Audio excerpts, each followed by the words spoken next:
Eh, I am so lucky to have Brian Adamson a part of the One Rental at a Time community. Brian, thank you for being here every Monday. You are amazing. I follow you on social media. I know you have your 5-day challenge starting and you still made time for this. So thank you so much. Appreciate that, Mike. Yes, sir. It's always a pleasure, man. Well, hey, I got a Alex Hermosi quote. I really like Alex because he just says it how it is, doesn't have an agenda. And most of the time, his answer is work harder. Stop whining, Yeah. stop bitching, stop complaining, work harder. Any thoughts on Alex Ramosi before you read his quote to you? Yeah, I mean, I like Alex. I just really started consuming him at a higher level recently. I bought his book, $100 Million Leads. And so I just started reading it yesterday or listening to it. I'm an audiobook guy. But yeah, I mean, just in the first couple chapters, that's all he's talking about is iterating and working harder, right? Yeah, So he actually does what he says that what he's recommending everybody else to do. yeah. I mean, he said some crazy stuff like he used to talk, he used to count hours and do this, and now he counts hundreds. And folks just don't want to work. Yeah. They expect everything to be easy. Well, I digress. Let me read this. This is off Twitter because I refuse to call it X. This is Alex Ramosi today, about 1 hour ago. Monday reminder: you learn more by doing than you do by reading, planning, or talking about it. Brian, that is you and I in a nutshell, right? We just get up, go to work, try to get better, get up, go to work, do it again, do it again. What's going on? 100%, 100%. It's so funny that that came up today because last week I was in Tampa at one of my masterminds and I got an award. And they asked me like, Congrats. Congrats. thank you. They asked me what's one thing that I gained from that mastermind that I would like to share that probably moved the needle most. Hmm. And it's synonymous with what Alex said there. My response was that action brings clarity. Action brings clarity. I like that. Tell me Right. more. And so, in order to have success, you're going to have failure, right? But failure is just an opportunity to iterate to then have the success that you want. And for many people, the reason why they struggle to have the success is because they're trying to intellectualize and conceptualize and plan their way to having the success versus taking the necessary action so they can figure out what works, what doesn't. And then you iterate and then do the thing again and then get the result. And so what Alex is saying is correct. Like without taking the action, then you will never get the true clarity. You can have it as clearly written down, you can have it as clearly in your mind planned out, but until you actually go out and take the action, you don't know what you got. Yeah. I mean, if anybody follows me for more than 5 minutes, they know I have this, two things that I repeat over and over. One of them is on my hat. It says do the work. And the other is get a buy box.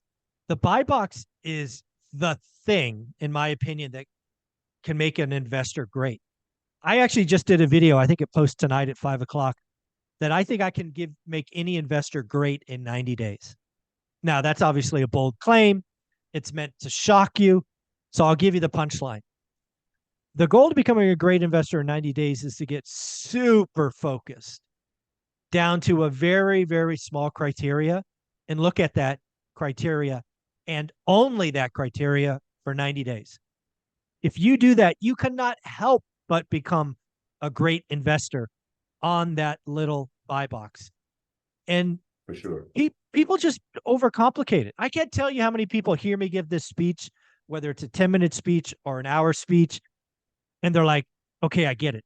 And then I talk to them a week later. They're like, I've got 17 buy boxes. I've got three different. I'm like, no, you don't got it. You're going backwards. You're doing nothing. So 100%. it's crazy. It is crazy because I think about many of our students that come into our program, almost everybody knows a realtor, right? So Yeah. depending on varying stages, but let's just say 70% of them have no experience when they come in. Everybody knows a realtor. However, part of doing the work in our program is that you need to cold call 20 to 30 agents in whatever market that you want to work in. And Nice. but for a couple of different reasons. One is because it's probably going to take you at least 50% of that list to either figure out who's good, who's bad, and get an if you don't know who's good or who's bad, you will hear enough of one type of person and enough of to start to discern who's good or who bad. And more importantly, it's going to probably take talking to that many to get two or three legit ones that you can call to be a part of your team. And but many of them, Mike, they always think they know better. And I let them do it, right? Because it's baptism by fire. And so they always lean on the person that they knew previously. But this is the part they don't get. Yeah. The person you knew previously also knew you previously. So now you come in our program, right? You come in our program, become this specialized, you got this specialized knowledge that really trumps them in their capacity as an agent, because now you know stuff they don't know, but they'll never identify with you as the new person because they know you as the old one. So when you call these 20 to 30 people and you got a script and you know what to say, you're meeting them day one as in this new capacity. So it's less opportunity for friction and them trying to grab your hand and lead you around, as opposed to the opposite. And so it's so interesting to your point. We can even tell them exactly what work to do, but people can't get out of their own way of thinking, I'm going to take the least path of resistance, or I know a better way of doing it. It's like, no, Brian, you don't understand. I got the one. I got the agent. I'm like, I understand exactly. I mean, are you nuts? You got one? I got 75. Who Yeah. who thinks is gonna win? Exactly. The one. Like there's one Exactly. it's folks, if you're gonna come to us and you're gonna ask for the process and then we give you the process, do the process. 100%. The other thing I love about your strategy of cold calling 20 or 30 agents is that is going to be the easiest phone call to make. The agent is a commission-based salesperson. They are incented to build their Rolodex, because at some point you're going to talk to a seller who doesn't want to talk to you, right? So do you want to practice with a cold calling a seller? Probably not, because most of you can't handle being told to F off, right? You little thin-skinned, blah, blah, blah. But you go talk to realtors, they're not going to tell you to F off. They never know when their next meal's coming. So I love that strategy. It's an easy entree into cold calling. Not many people used to do 100 dials a day like I did, 30 years ago. Right? I got thick skin. There's nothing you can say to me that I haven't heard before. Exactly. And one other piece, because I don't want people to be misled that you and I don't believe that planning is important. But Alex is saying that taking action is the thing that's going to move the needle more than anything that you plan out. And Absolutely. I would couple that by saying, if you make plans, make sure that they're SMART goals, right? They're specific, measurable, attainable, relevant, and time-based, because what that does is it allows you to plan, but it also holds you accountable.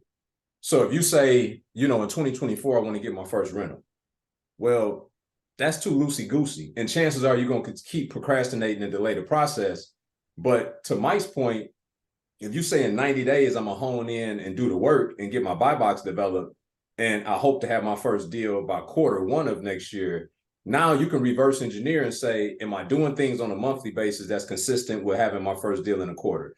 Am I doing things on a weekly basis that's consistent with hitting my monthly goals? Am I doing things on a daily basis that's going to get me to my weekly accomplishments? And so you got to be able to measure it. Otherwise, it just sounds good, right? And if you want to, so you got any thoughts on that, Mike, on SMART goals?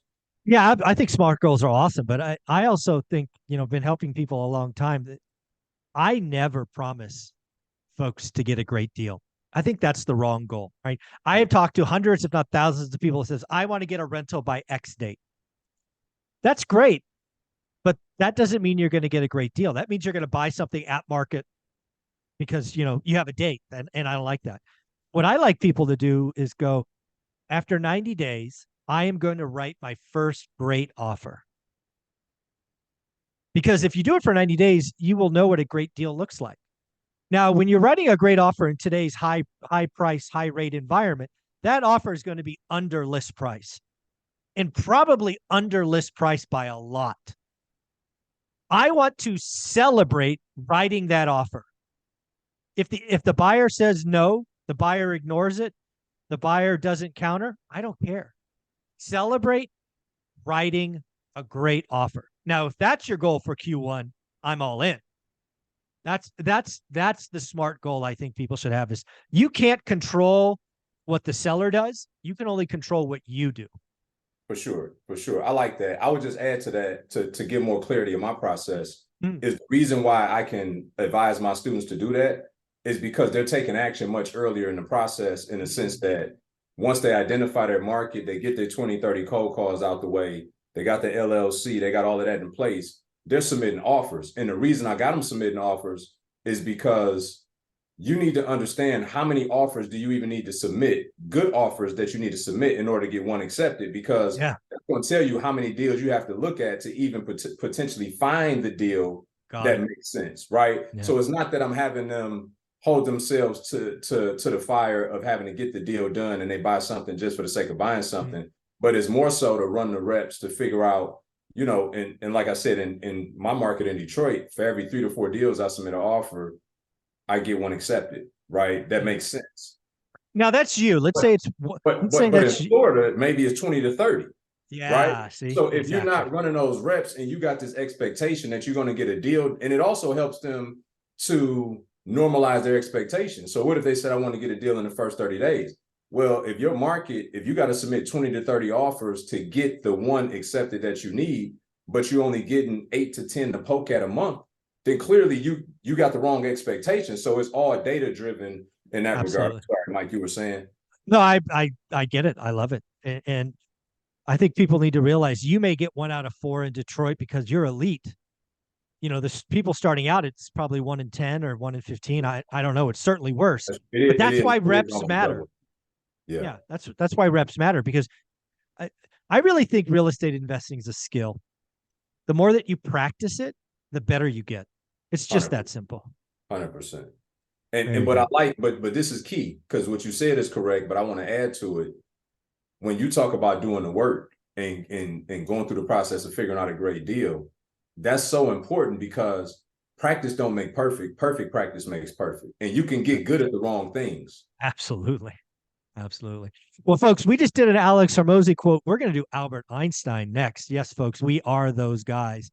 But before we do, Brian, where can people find you? Yep, Brian Adamson Official, YouTube and Instagram. And please, you know, send me a DM on Instagram. Even if you follow my YouTube channel, I'd love to talk to you guys. If I spoke to many of you from ORAD. There you go. Thank you, buddy. And you will be in Vegas, February 17th and 18th. Yeah, yeah. You better bet it. There you go.